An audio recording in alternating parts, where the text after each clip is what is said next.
Thank you. That was fantastic. I know that I interviewed you during the scrum, and you were talking about how your family is on a mission for gold, including your daughter. So how do you feel in that fight? Do you feel proud? Was that something you kind of predicted to kind of get her out in that way? Yeah, I mean, I always want to get the finish. You know, it's kind of whatever she gave me. You know, I knew if she was backing up and kind of just letting me go for those takedowns, it would be an easy submission. But, you know, I kind of wanted to get a knockout for my daughter, but a submission will work. Did she tap? Like, how did that ending go? Yeah, she tapped on me, and then she said kind of tap, and then I was like, told the ref, I was like, she tapped, so that's when we kind of broke it up. Pretty dominant performance overall. I mean, how would you grade yourself after that? You know, I could always do better.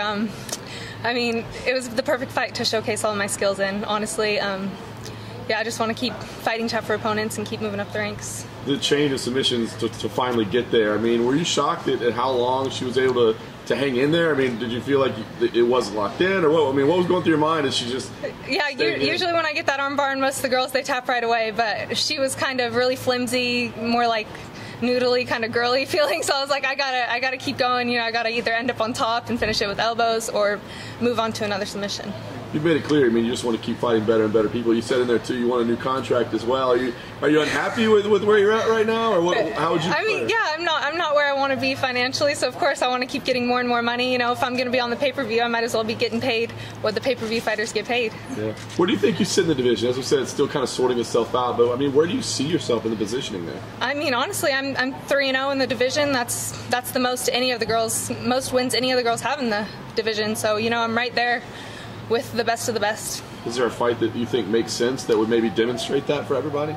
You know, I kind of talked about fighting Paige Van Zandt just to get my name out there a little bit more. You know, I don't know where I sit from here on out. I think I got my name out a little bit here on this pay-per-view card. So, I mean, just whatever the UFC wants to get me. 3 wins and 3 finishes. What is it in? Is it something you're training that makes you finish fights, or is it just your fighting style? Yeah, my fighting style, and in training. You know, in training we start in every position possible. I go over every scenario, and I'm always looking for that tap. And what was the environment like in there and finishing the hometown girl? You know, it wasn't much different than any of the other fights I've been in. You know, when I get in that cage and it locks, it's just me and that girl. You know, I don't really think about anybody out in the crowd. Afterwards, I kind of look out and I'm like, wow, that was a lot of people I just fought in front of. But no, it wasn't any different than it usually is. Is there a trade-off when you are on a contract, like the Ultimate Fighter contract, which has been the source of controversy, fighters have talked about it before? Is there a trade-off when you're saying, well, if I'm going to take a top 5, top 10 person, I need to be on a different contract, or otherwise I'll accept opponents that are lower in the ranking and there's less risk? Yeah, I mean, I think that's exactly where I stand. If they're going to fight me against tougher opponents that I could, you know, I'm risking getting hurt against and moving up the ranks, I might as well get paid a little bit more. So is that what, if they do offer you someone in the top 5 that's on your current contract, you would say no to that? Yeah, I would be like, you know, can give me a lesser name fighter, and then maybe if you want to pay me a little bit more, I'll definitely fight that top 5 opponent.